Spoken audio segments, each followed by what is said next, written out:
Ալբանիայում վարչապետ Նիկոլ Փաշինյանը շփումներ ունեցավ, թե ոչ պաշտոնական, բայց շփումներ ունեցավ Ադրբեջանի նախագահի հետ։ Տևական ժամանակ է փաստաթղթի համաձայնեցումից հետո հատկապես չէր եղել դեմարդեմ որևէ հանդիպում։ Եթե տեղեկություններ ունեք, հայտնի է, որ Ադրբեջանը նախապայմաններ է հնչեցնում, եթե տեղեկություններ ունեք, արդյոք հաջողվել է այս շփումների ընթացքում որևէ առաջընթաց գրանցել։ Եվ հաջորդ հարցը, պարոն Սիմոնյան,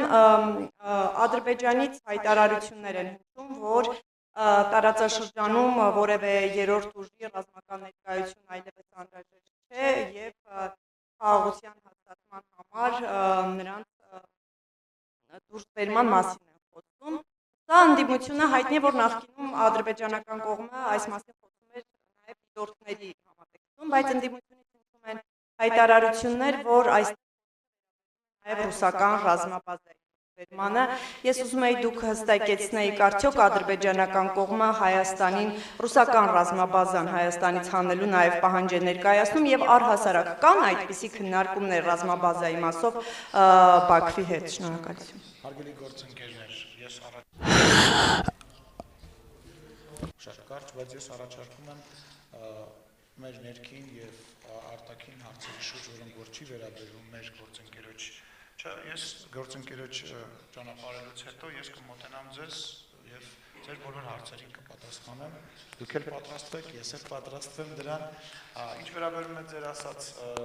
հարցին հանդիպման հետ կապված, ես այս բանի տեղեկություններ չունեմ եւ կարծում եմ մինչև ձեզ մոտենալը միգուցե կարողանամ որևիցե բան ճշտել եւ ձեզ տեղակ կպայեմ մնացածի հետ կապված նույնպես որևիցե տեղեկություն այս բան չկա, հանդիպենք խոսենք, հա։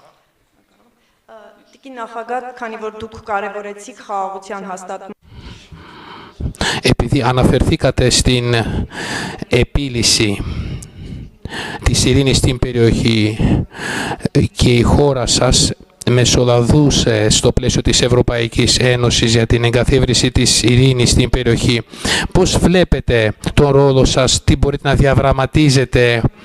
Ουσιαστικά υπάρχει μια συμφωνία, ένα σχέδιο συμφωνίας, όμως η αζερική πλευρά αντί να υπογράψει την συμφωνία βάζει προϋποθέσεις. Πού βλέπετε το ρόλο σας της χώρας σας, της Ευρωπαϊκής Ένωσης, έτσι όπου να το φέρουμε το Αζερμπαϊτζάν σε ένα επικοδημητικό πλαίσιο, να μπορέσουμε τελικά να υπογράψουμε αυτή την σύμφωνη, επειδή η Αρμενία έχει υιοθετήσει τον νόμο για την ένταξη στην Αρμενία. Եք Հայաստանի անդամակցությունը Եվրամիությանը կամ դրա համար հայկական կողմը ինչ քայլեր պետք է անի ըստ ձեզ? Շնորհակալություն։ Δεν υπάρχει άλλος τρόπος από την διπλωματία και την ειρήνη. Άρα εμείς στηρίζουμε με κάθε τρόπο την επίτευξη συμφωνίας. Մենք սատարում ենք յուրաքանչյուր կերպով խաղաղության պայմանագիրը երկրներն ու երկրների միջև դիվանագիտության շրջանակներում եւ այդ շրջանակներում երկու երկրները կարողանան ուզեմ վստահեցնել ձեզ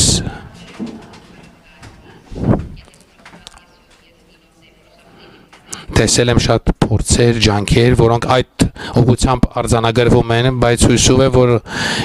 ինչ ստորագրվի, պետք է նաև եւ կյանքի կոչվի։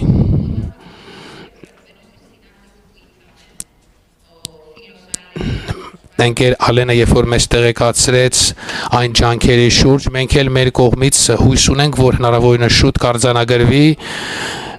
եւ իօքուտ իշակալի երկու երկրներ դա ել ավելի կամրապնդի։ Դա կօգնի նաև Հայաստանի Հանրապետության անդամակցությանը Եվրոպական միություն, ինչպես նաև եւ մնացած երկրների հետ։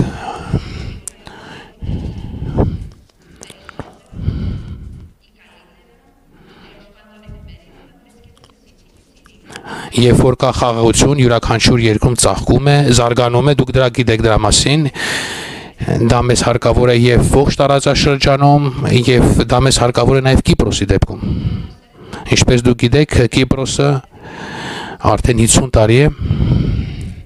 կիսված է, բաժանված։ Կիպրոսն էլ է մեկ օրինակ, որ պետք է հարկավոր է, որ լինի խաղաղություն, կայունություն եւ անվտանգություն։ Եվ դա մենք ցանկանում ենք նաեւ բարեկամ հայ ժողովրդին։ հնարավորինս շուտ ցանկանում ենք լսել դրական արձագանք, առաջընթաց։ Եվ տարբեր միջազգային կառույցներում յուրաքանչյուր հնարավորությունների դեպքում մենք աջակցում ենք, սատարում ենք այդ խաղաղության պայմանագիրը երկու երկրների միջև։ Հաջորդակցության համար Ֆակտոր TV։ Շնորհակալություն Նարեկ Կիրակոսյան, հարցս ուղղում եմ երկու նախագահներին էլ։ Նշեցիք, որ քննարկել եք Հայաստանի եւ Կիպրոսի միջև համագործակցության մակարդակը հասցնել ռազմավարականի, կխնդրեմ մանրամասնել դա ինչ է նշանակում եւ արդյոք հնարավոր է Հայաստանի եւ Կիպրոսի միջև անվտանգային համագործակցություն, մասնավորապես սպառազինության հետ կապված։ Շնորհակալություն։ Ասեմ, պարոն Կիրակոսյան, որ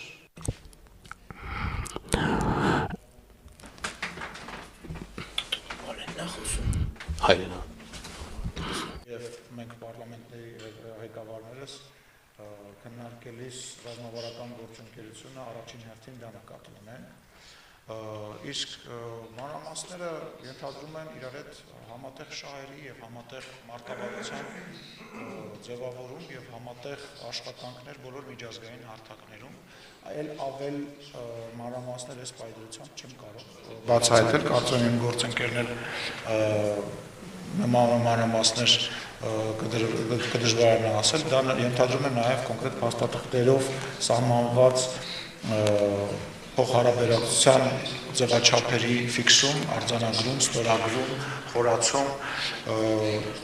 միջպարլամենտական բարեկամական խմբերի համագործակցության մակարդակի փոփոխություն եւ այլն, Ինչ վերաբերում է ձեր երկրորդ հարցին, պետք է ասեմ, որ մենք Կիպրոսի հետ բավականին վաղուց բոլոր հնարավոր իրավական առումով մեզ հնարավորություն տրված համագործակցությունը արդեն իսկ իրականացնում են եւ ակնհայտ է, որ այսօր վա միջազգային են մարտահրավերները, որոնք ունի օրինակ Կիպրոսը եւ ունի Հայաստանը, մենք լիակատար ընկալում ունենք եւ լիակատար աջակցում ենք եւ այդ աջակցությունը եւ համագործակցությունը նաեւ արտացոլվում է մեր համապատասխան գերատեսչությունների աշխատանքի եւ տրամաբանության մեջ։ If you have something to Շատ լավ արձանագրեց ընկեր Ալենը, ինչպես եւ խորհրդանական մակարդակով, ինչպես մնացած գերատեսչությունը, պատկերացրեք, որ խորհրդանական համագործակցությունը բացում է դարպասներ, դռներ եւ հնարավորություն է տալի երկրներին ռազմավարական համագործակցության,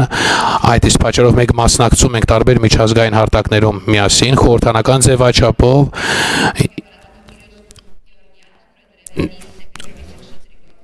նաև պարոն Գյորգավիսը,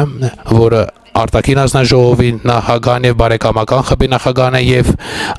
այդ շրջանակներում մենք կարող ենք ել ավելի խորացնել մեր համագործակցությունը, ինչպես փորձի փոխանակման շրջանակներում,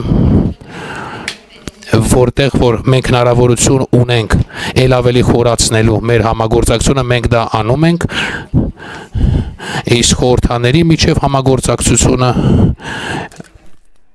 մենք ընդունեցինք առաջարկը ել ավելի խորացնելու եւ բարձրացնելու համագործակցությունը ռազմավարական մակարդակի։ Շնորհակալություն։ Տիկին նախագահ, արդյոք հետևում եք Բաքվում ընթացող Արցախի ռազմաքաղաքական ղեկավարության շինծ ու դատավարությանը, ինչ դիրքորոշում ունեք եւ ձեզ համար մտահոգիչ չէ, որ այնտեղ պահվող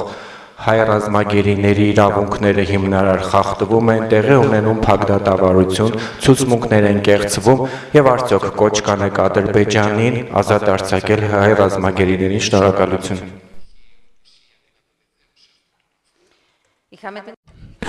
Մենք ունենք հնարավորություն տեղեկանայինք շատ տեղեկություն մեզ տրվեց այդ հարցի շուտ, ես գիտեմ չափազանց գայուն հարց է դա, դիրքորոշումը Կիպրոսի, այն դիրքորոշումն է, որ ունի Հայաստանի Հանրապետությունը, այսինքն, որ մենք չենք կարող համաձայնվել այն ամեն ինչ հակադրում է միջազգային իրավունքին, մարդու իրավունքներին։ Եվ դա մեզ սկզբունքային դիրքն է յուրաքանչյուր հարցի շուրջ։ հույս ունեմ, որ այն ինչ որ տեղի ունենում իր հանգուցալուծումը մոտ ժամանակներում կգտնի, որովհետև իսկապես կարծում եմ ընդունելի է 2025 թվականին մենք քննարկենք կամ տեսնանք նմանատիպ դրսևորումներ եւ պատկեր։ Ես իզուր չէ, որ ասում եի, Անիտան իմ ընկերն է եւ Անիտան Հայաստանի Հանրապետության ընկերն է, որովհետեւ ինքը եզակի մարդկանցից մեկն է, որ յուրաքանչյուր միջազգային հարթակում իր ելույթների ժամանակ խոսել է եւ վստահ եմ շարունակելու է պաշտպանել հայկական շահը, հայկական